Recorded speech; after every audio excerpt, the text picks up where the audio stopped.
Hey guys, welcome back. This is my $1,500 Hyundai Tiburon that I bought a month ago. I bought it knowing that it has some engine issues. Initially, I dismissed this engine as a total loss because the engine oil that came out of it looked like cement. But on the last episode, I checked the timing, which turned out to be good, and I removed the valve covers to inspect for damage on the top end, and to my surprise, I didn't see any major issues. So on this episode, I'll be diving deeper into the engine. I actually just removed all the spark plugs, and these three are from the bank 2, so it's the front, and they're pretty clean. I replaced these. I probably only drove about less than maybe 5 miles on them, so they look pretty normal. However, these three are from bank 1, the rears, and they to me look like carbon fouled tips. This means that it's like an improper air to fuel ratio. This is not a good sign, but it's a much less serious issue than oil fouling, which would mean I have bad piston rings or valve guides. So I was very glad to see dry carbon fouling here. So dry carbon on the spark plug means that I have a rich air to fuel mixture problem, meaning too much fuel. There are a few potential causes for this: a dirty air filter, faulty fuel injectors, or failed oxygen sensors. So I got one of these endoscopes that you can control. So you can see me there. So I'm gonna stick this down into the spark plug hole and inspect the cylinders. I got one of these because it's cheap. It was like $25 on Amazon, and you don't need a separate display. You can just hook it up straight to your phone. All right, so I'm going in with cylinder 1 first.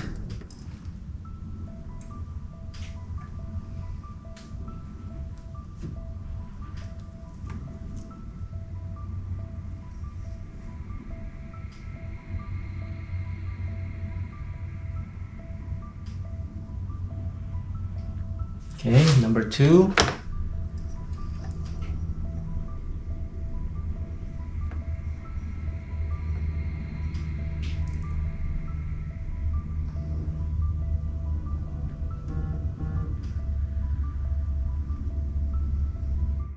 Number 3.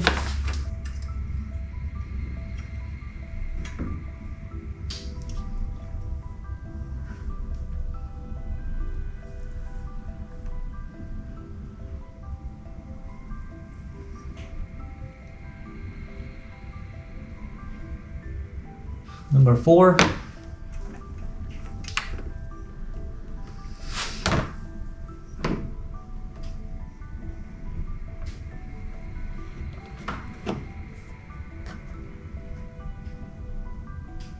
Number 5.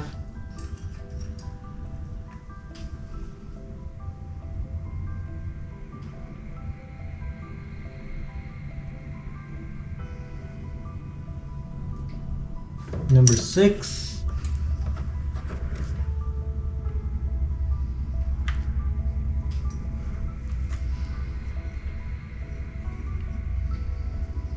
I'm gonna check the pistons real quick. This is cylinder number 1. Very, very black. Number 2, also very black, but I don't see anything crazy. Number 3. Also very black, but nothing crazy. Number 4.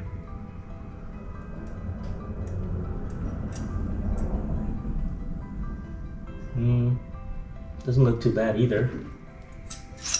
All of these are like super black. Number 5.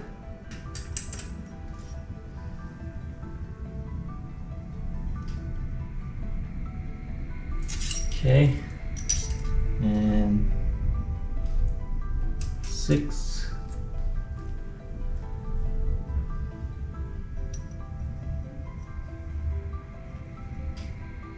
Overall, they're all really black, but I don't see anything wrong with them. And if I do this, can I see the valves? Oh yeah. I can see the valves. What's the other one? I honestly can't really tell what I'm looking at here, if it's bad or good. but there's number 1. This is number 2. I mean, they're all black, that's for sure.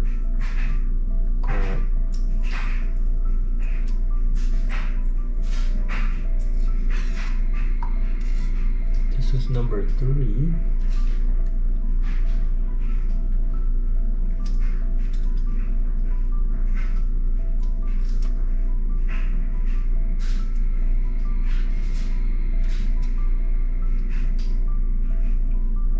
So I can't really adjust, or I can't really control the head of the camera, so in that way it's kind of limited in what I can see. But yeah, there's the cylinder.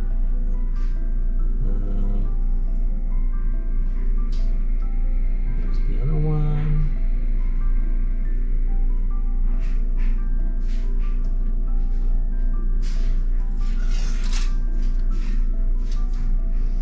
Here's number 5.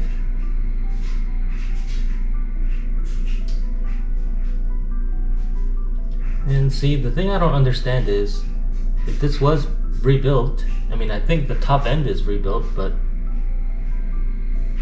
why are all these so black? Like, did the rebuilder just not even care about these? Because these are clearly not new. So, but from what I can see, none of the valves look bad, so that's good. Those vertical markings on the wall are not great, but I also heard that it's not the end of the world. It might be, who knows. And the other part was the carbon buildup. It's pretty bad, I think, which I don't understand why you would just leave that there if you're rebuilding an engine. But I think the next thing to do is a compression test. So I bought one of these. It's super cheap on Amazon. It's a very basic compression test tool, and it should do the trick for my purposes. It's important to have a warm engine for a compression test, so I put the engine back together. This gauge cluster here is the one from the junkyard, and the check engine light does work, which is awesome. However, it does read roughly 30,000 miles less than my cluster, which is unfortunate. But right now, my priority is diagnosing the engine, so I'll be using this cluster for now. Also, like I mentioned in the last video, the mileage for this car on the title says exempt, and this engine being out of the car once already, I don't think it really matters much at this point. So I removed all the intake manifold and the spark plugs, and now I will unplug the fuel pump, which is this. Goodbye. And the injectors. Definitely don't use metal pliers when you're handling fuses. And I think that's it. Well, I'm gonna actually remove the ignition too, just in case. I don't know if you have to do that, but I don't know. We'll see. And now I'm gonna start with cylinder number 1. We'll see how this goes. I'm gonna crank it 4 times.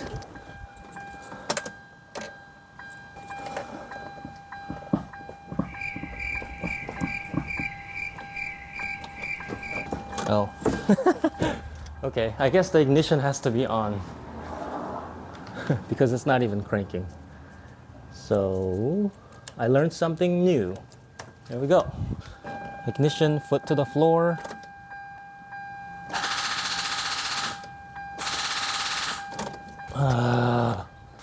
My battery's dead.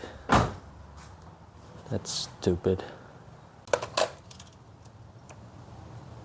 It's at 12.7. Why is it not cranking? So I went and got the battery checked at AutoZone, and it had a good charge, but it didn't pass the cranking test. So I got a brand new battery. So I'm gonna put this battery back on, put all the engine bits back together so I can get it running up to temp, and finally I can do the test.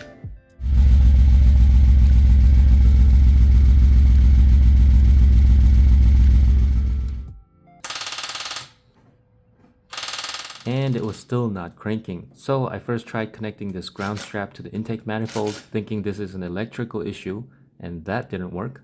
And then I just connected 2 of the electrical connections on the throttle body. Let's see if that helps. Let's see who wins this battle.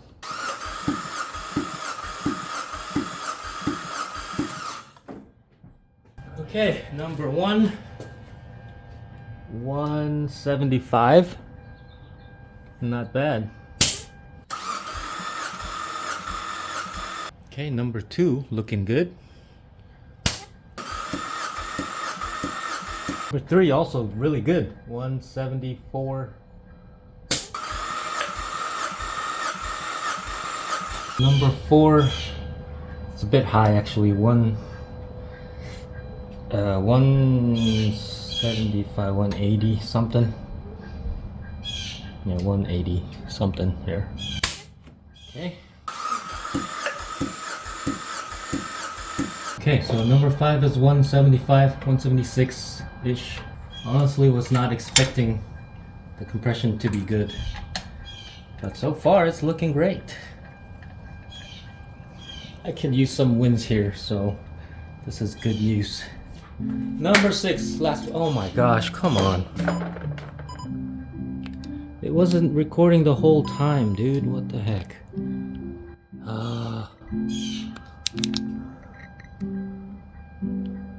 I think my gimbal is broken, guys. Great. Well, number 6.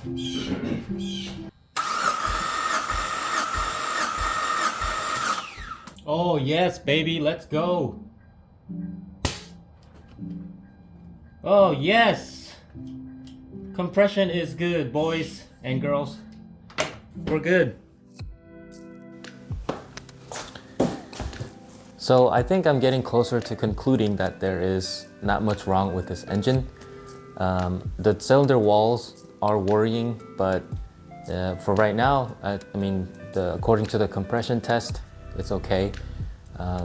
It will probably have issues later on. I don't know how far out, but right now I think it's safe to say that this engine is fine. So I think on the next video, I'll be checking out the O2 sensors because some of the wiring is very suspicious. And also while I was warming up this engine, I looked down and I saw smoke coming out of the flex pipe near the O2 sensors. So something's definitely wrong down there and I'll have to check that out. I also have these used OEM injectors and the clips. Mine were completely missing the clips. I want to put these in because they can definitely make a difference. I will try to get them cleaned professionally, or I'm gonna try putting these in. I know this is maybe snake oil, but I heard good things about these, so I'll try that and see if that helps. So hopefully by the next video, I'll have a decently running Hyundai Tiburon, I hope. So anyways, thanks for watching and I'll see you guys on the next one.